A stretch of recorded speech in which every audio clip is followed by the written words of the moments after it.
प्रियजनों को सादर अभिवादन प्रणाम। आज हम संस्मरण पढ़ेंगे। संस्मरण मूलतः उसे कहते हैं जो स्मृतियों को एकत्रित करके, पौराणिक पूर्व काल की स्मृतियों को एकत्रित करते हुए, उसे संयोजित करते हुए जब हम उसे पुस्तकीय रूप में या फिर किसी कहानी के रूप में द्रष्टव्य करते हैं, दर्शाते हैं, उसे ही हम संस्मरण कहते हैं। यह संस्मरण लिखा है सर्वेश्वर दयाल सक्सेना जी ने। इसका शीर्षक है मानवीय करुणा की दिव्य चमक, जो कि एक विदेशी लेखक के विषय में है। यहाँ पर आकर वे भारतीय हो गए और भारत की भूमि से इतना अगाध प्रेम हो गया कि सदैव इसी धरती को, इसी भूमि को वो अपनी माता सब कुछ मान बैठे। और उन्होंने हिंदी साहित्य में अगाध और अकाट्य योगदान दिया। हिंदी अंग्रेजी शब्दकोश का निर्माण हो या फिर हिंदी साहित्य की रचनाएं हों, हिंदी से यहीं उन्होंने पीएचडी किया और हिंदी से एमए किया। नाम आप सोच रहे होंगे कि बातें तो आगे बढ़ती जा रही है लेकिन नाम अभी तक सामने नहीं आया। उनका नाम है कोमिल बुल्के, जो कि है मूलतः कहाँ से हैं वो? बेल्जियम से हैं। और उन्हीं के विषय में आज हम पढ़ेंगे। और यह संस्मरण मैं बताना चाहूँगा लिखा है सर्वेश्वर दयाल सक्सेना जी ने। तो प्रारंभ करते हैं। संस्मरण स्मृतियों से बनता है और स्मृतियों की विश्वसनीयता उसे महत्वपूर्ण बनाती है। फादर कोमिल बुल्के पर लिखा सर्वेश्वर का यह संस्मरण इस कसौटी पर खरा उतरता है। अपने को भारतीय कहने वाले फादर बुल्के जन्मे तो बेल्जियम, यूरोप के रेम्स चैपल शहर में, जो गिरजों, पादरियों, धर्मगुरुओं और संतों की भूमि कही जाती है, परंतु उन्होंने अपनी कर्म भूमि बनाया भारत को। फादर बुल्के एक सन्यासी थे, परंतु पारंपरिक अर्थ में नहीं। सर्वेश्वर का फादर बुल्के से अंतरंग संबंध था, जिसकी झलक हमें इस संस्मरण में मिलती है। लेखक का मानना है कि जब तक राम कथा है, इस विदेशी भारतीय साधु को याद किया जाएगा तथा उन्हें हिंदी भाषा और बोलियों के अगाध प्रेम का उदाहरण माना जाएगा।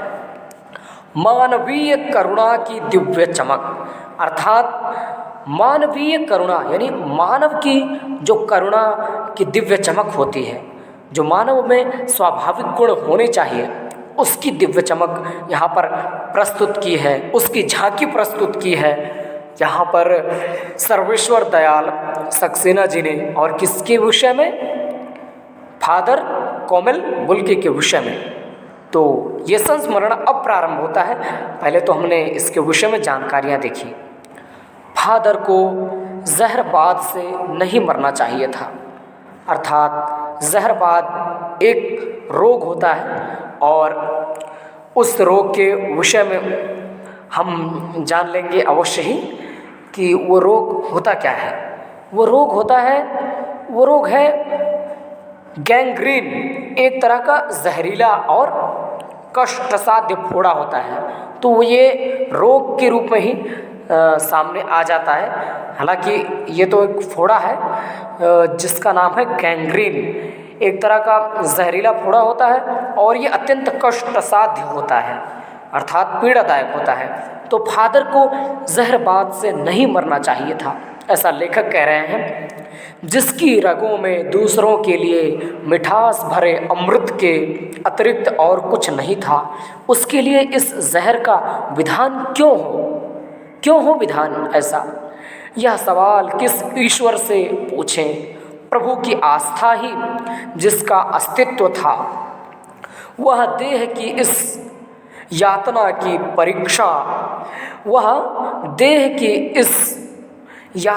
परीक्षा उम्र की आखिरी देहरी पर क्यों दे? अर्थात जो वो देह की इस यातना को झेल रहे थे, इस परीक्षा को झेल रहे थे, वो अपनी आखिरी सीमा तक झेलने पर विवश थे। कौमिल बुल्के के विषय में बताया जा रहा है। एक लंबी पादरी के सफ़ेद चोगे से ढकी आकृति से सामने प्रकट होते हैं। कहने का तात्पर्य है कि एक लंबी पादरी के सफ़ेद चोगे से ढकी आकृति है उनकी और वे सामने दिखाई दे रहे हैं। गोरा रंग, सफ़ेद झाई मारती भूरी दाढ़ी, नीली आंखें, बाहें खोल गले लगाने को आतुर। इतनी ममता, इतना अपनत्व इस साधु में अपने हर एक प्रियजन के लिए उमड़ता रहता था। मैं 35 साल से, अब लेखक कह रहे हैं कि मैं 35 साल से उसका साक्षी था, तब भी जब वह इलाहाबाद में थे और तब भी जब वह दिल्ली आते थे। आज उन बाहों का दबाव मैं अपनी छाती पर महसूस करता हूँ। फादर को याद करना एक उदास शांत संगीत को सुनने जैसा है। उनको देखना करुणा के निर्मल जल में स्नान करने जैसा था और उनसे बात करना कर्म के संकल्प से भरना था। मुझे परिमल के वे दिन याद आते हैं। परिमल एक सूर्यकांत त्रिपाठी निराला की पत्रिका थी। तो कह रहे हैं लेखक कि मुझे परिमल के वे दिन याद आते हैं जब हम सब एक पारिवारिक रिश्ते में, किसमें, पारिवारिक रिश्ते में बंधे जैसे थे, जिसके बड़े फादर बुल्के थे, यानी सबसे महान पिता वही थे, ऐसा हम मानते थे। हमारे हंसी मजाक में वह निर्लिप्त शामिल रहते, हमारी गोष्ठियों में वह गंभीर बहस करते, हमारी रचनाओं पर बेबाक राय और सुझाव देते और हमारे घरों के किसी भी उत्सव और संस्कार में वह बड़े भाई और पुरोहित जैसे खड़े हो हमें अपने आशीषों से भर देते। मुझे अपना बच्चा और फादर का उसके मुख में पहली बार अन्न डालना याद आता है और नीली आँखों की चमक में तैरता वात्सल्य भी, जैसे किसी ऊंचाई पर देवदारू की छाया में खड़े हों। कहाँ से शुरू करें? इलाहाबाद की सड़कों पर फादर की साइकिल चलती दिखाई देती है। वह हमारे पास आकर रुकती है, मुस्कुराते हुए उतरते हैं। देखिए देखिए, मैंने उसे पढ़ लिया है और मैं कहना चाहता हूँ। उनको क्रोध में कभी नहीं देखा, आवेश में देखा है। लेखक कह रहे हैं कि उन्हें क्रोध में कभी नहीं मैंने देखा, परंतु आवेश में अर्थात तनिक जोश में, उमंग में देखा है और ममता तथा प्यार में लबालब छलकता महसूस किया है। अक्सर उन्हें देखकर लगता कि बेल्जियम में इंजीनियरिंग से अंतिम वर्ष में पहुंचकर उनके मन में सन्यासी बनने की इच्छा कैसे जाग गई, जो कि घर भरा पूरा था। 2 भाई 1 बहन, माँ पिता सभी थे। आपको अपने देश की याद आती है? कह रहे हैं सर्वेश्वर जी कि 2 भाई 1 बहन, माँ पिता सभी थे, आपको अपने देश की याद आती है? फिर बुल्के जी बोलते हैं, मेरा देश तो अब भारत है, मैं जन्मभूमि की पूछ रहा हूँ। आगे कहते हैं लेखक कि मैं जन्मभूमि की पूछ रहा हूँ। हाँ, आती है, बहुत सुंदर है मेरी जन्मभूमि, रेम्स चैपल। घर में किसी की याद? पूछते हैं आगे लेखक कि घर में किसी की याद? माँ की याद आती है, बहुत याद आती है। फिर अक्सर माँ की स्मृति में डूब जाते उन्हें मैंने देखा है। लेखक ऐसा कहते हैं, उनकी माँ की चिट्ठियाँ अक्सर उनके पास आती थीं। अपने अभिन्न मित्र डॉक्टर रघुवंश को वह उन चिट्ठियों को दिखाते थे। पिता और भाइयों के लिए बहुत लगाव मन में नहीं था। पिता व्यवसायी थे, एक भाई वहीं पादरी हो गया था, एक भाई काम करता था, उसका परिवार है। बहन सख्त और ज़िद्दी थी, बहुत देर से उसने शादी की, ऐसा बता रहे हैं सर्वेश्वर जी। और आगे क्या है, फादर को एकाध बार उसकी शादी की चिंता व्यक्त करते हुए उन दिनों देखा था। लेखक कहते हैं भारत में बस जाने के बाद 2 या 3 बार अपने परिवार से मिलने भारत से बेल्जियम गए थे, ऐसा बता रहे हैं लेखक।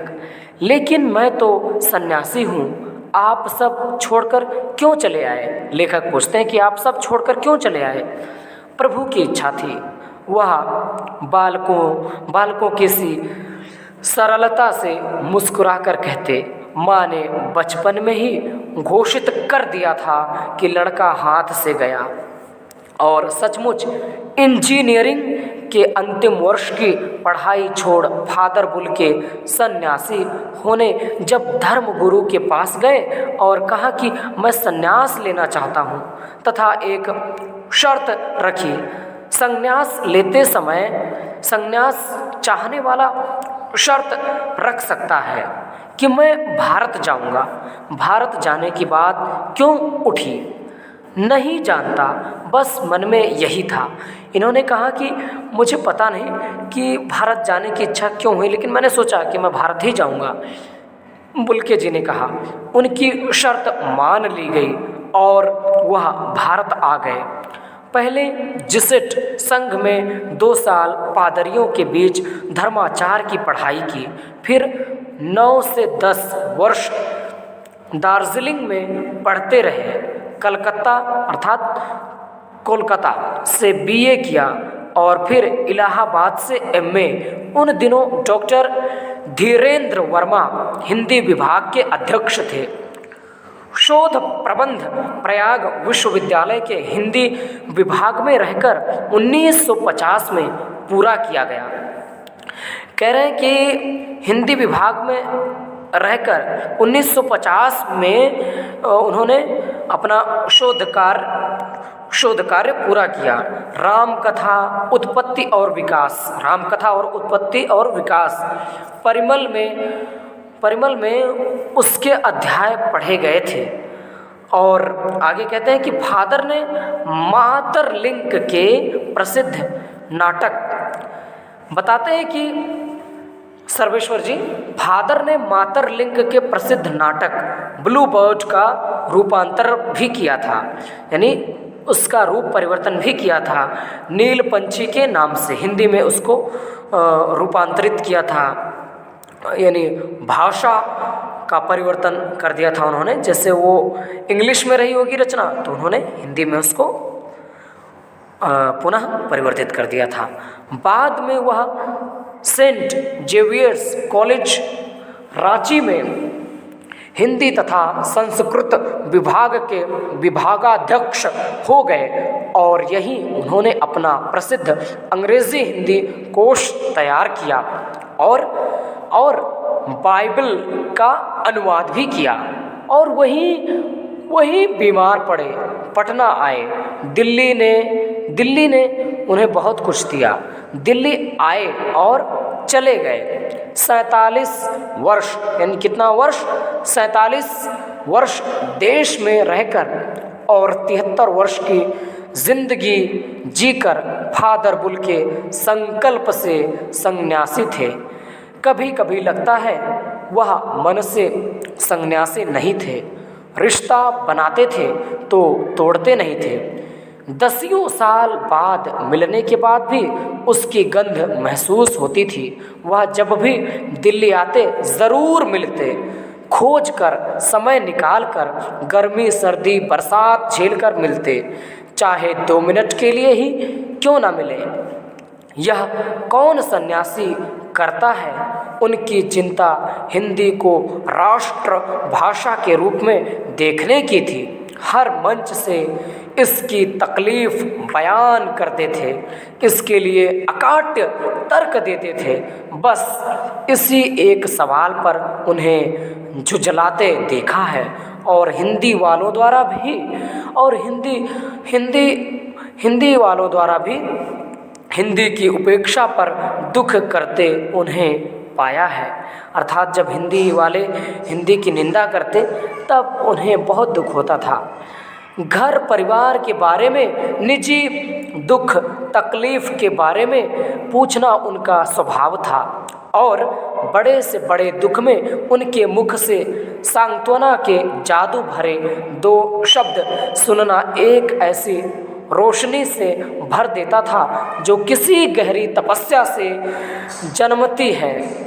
हर मौत दिखाती है जीवन को नई राह। मुझे अपनी पत्नी और पुत्र की मृत्यु याद आ रही है और फादर के शब्दों से झरती विरल शांति भी, यानी विरल जो संपूर्ण रूप से विरल हो, यानी जो थोड़ा सा खुला खुला हो, तो ऐसा कहने का अर्थ है जो कह रहे हैं कि जब पत्नी और पुत्र की मृत्यु हो गई और फादर के शब्दों से झरती विरल शांति उन्हें अत्यंत आकृष्ट करती थी और उन्हें आज भी वह याद है। आज वह नहीं है, दिल्ली में बीमार रहे और पता नहीं चला।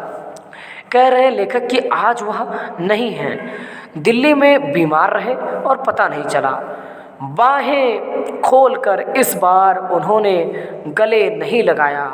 जब देखा तब वे बाहें दोनों हाथों की सूजी उंगलियों को उलझाए ताबूत में जिस्म पर पड़ी थी। ताबूत में जो शव रखने का संदूक होता है, मंजूषा होती है, तो लेखक कह रहे हैं कि उन्होंने गले नहीं लगाया क्योंकि वो मृत्यु को प्राप्त हो चुके थे।